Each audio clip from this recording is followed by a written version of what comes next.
Are those books? Maybe. Are you kidding me? We talked about this. But I couldn't leave them there. So, even though I promised myself that I wasn't going to buy any, hire any, or request any, I kind of haven't stopped with the book acquiring. In my defence, a lot of these are digital books, Kindle books, ebooks, that kind of thing, so I figured they're not taking up that much space, are they? So it's all good. And quite a lot of the books that I'm going to be telling you about are new books that have been sent to me by publishers that you may or may not want to read in the foreseeable future. Why on earth is my face changing colour? This is my Kindle. His name's Blaine. There's lots of advanced reader copies on here. Also lots of ebooks that I was naughty and bought. Firstly we have Mirror Mirror. This is by Cara Delevingne. Yes, the model and actress Cara Delevingne has also written a young adult novel. I really enjoyed it actually, surprisingly so, and it's basically Pretty Little Liars crossed with Paper Towns crossed with Riverdale. I was also sent a book called Come Sundown by Nora Roberts, who apparently has written like 200 novels, and I'm just like, ain't nobody got time for that. This was kind of like a soap opera crossed with Emma Donohue's The Room. It was creepy and melodramatic at the same time, which was a bit weird, but it was fine. It was alright.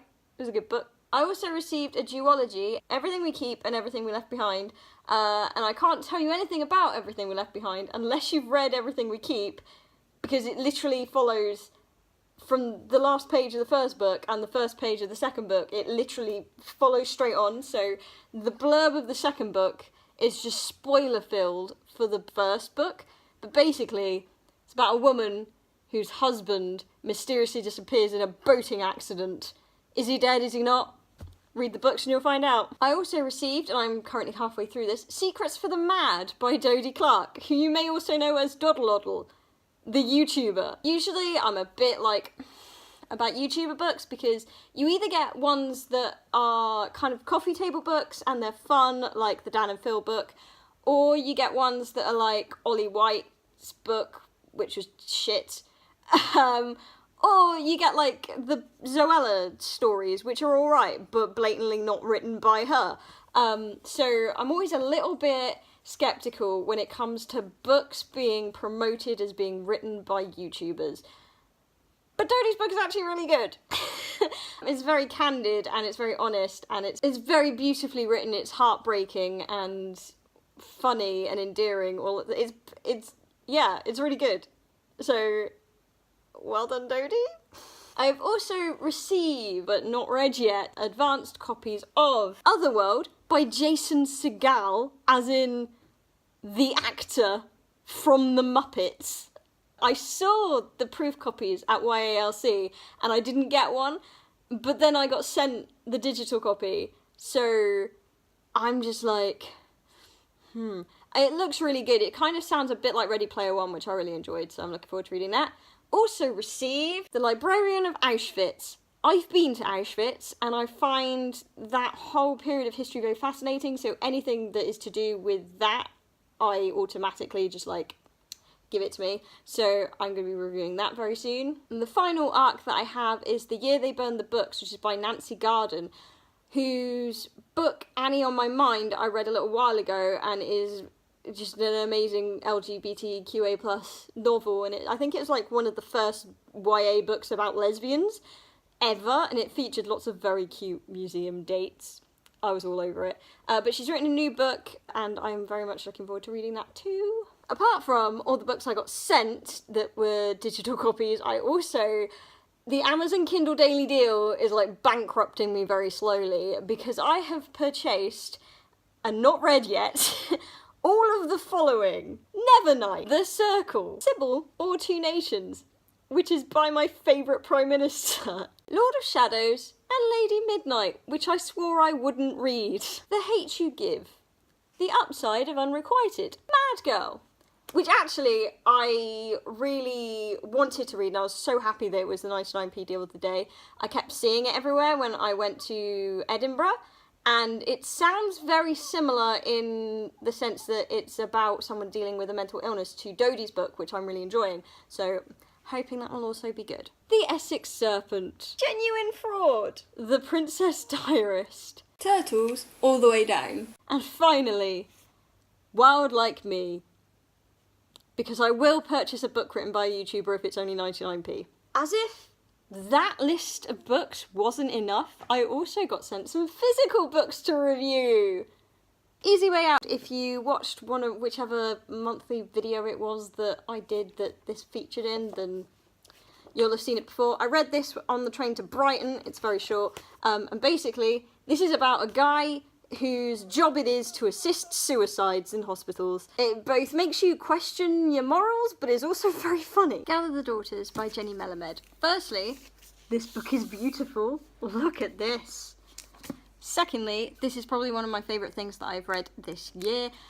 It's the story of a cult-like patriarchal society, and then one summer, a load of girls see something they're not supposed to see, and life as they know it changes. Hauntingly beautifully written. And according to the biog, Jenny Melamed has 3 Shiba Inus, which is frankly the best number of Shiba Inus to have. I received this, which is beautiful to review. This is called Yuki Means Happiness and is about a American au pair that goes to Japan to look after a little girl called Yuki, and it's her kind of finding herself, basically. But this cover is just gorgeous, and I love Japan, I love Japanese culture, I love reading about Japanese culture, so yeah. Here we are now by Jasmine Waga. I think this is out this month. This is the proof copy. Basically, she wrote My Heart and Other Black Holes, which is incredible. Is about a girl whose dad is a celebrity, but she's never really met him, and then one day he turns up at her door and is like, come meet your dying grandfather. And that's kind of the gist of the story. But also Tally, who is the daughter in this, from the bit that I've read, seems to have a lot of anxiety, and that's been really well handled so far, so I'm really looking forward to this. Also was sent this. Anyone who knows me knows that I love Hamilton. So I was very excited when the people over at Bookbridger sent me this. This, I think, is a fictionalised account of the Eliza Schuyler Alexander Hamilton romance, so I'm excited. The final book I was sent for review that's like an actual physical book is this, is Keeper of the Lost Things, which has been out for weeks because I haven't got around to it yet, but it's very pretty and I appreciate it anyway. Also bought books. As you can see, I have no shelf space, but I've bought books. Back when it was independent bookshop weekday, whatever, I bought Sue Perkins' Spectacles. When I was at YALC, and you'll have seen these if you've seen my YALC video, I got 2 books. I got The Names They Gave Us by Emery Lord, which I still haven't read yet, but I will. And then my mystery book, which was Remade by Alex Scarrow. Following on from YALC, where I went to a panel featuring Aisha Malik, I found her new book, The Other Half of Happiness, for £2. So I bought it. And I'm really annoyed. Not because I've read it yet, so I don't have an opinion on whether or not the book is good. But this is part of a duology, right? And the first book is Sophia Khan Is Not Obliged, which looks like this. This is the second book. The covers don't match. Like, I don't own Sophia Khan Is Not Obliged, I hired it from the library, but if I did own it and then I bought this, I'd be really irritated because they don't look alike. I went to the charity shop to get rid of books and ended up coming out with a book. This is Girl Interrupted. I've seen the film, I've not read it, thought I would, it was only £1.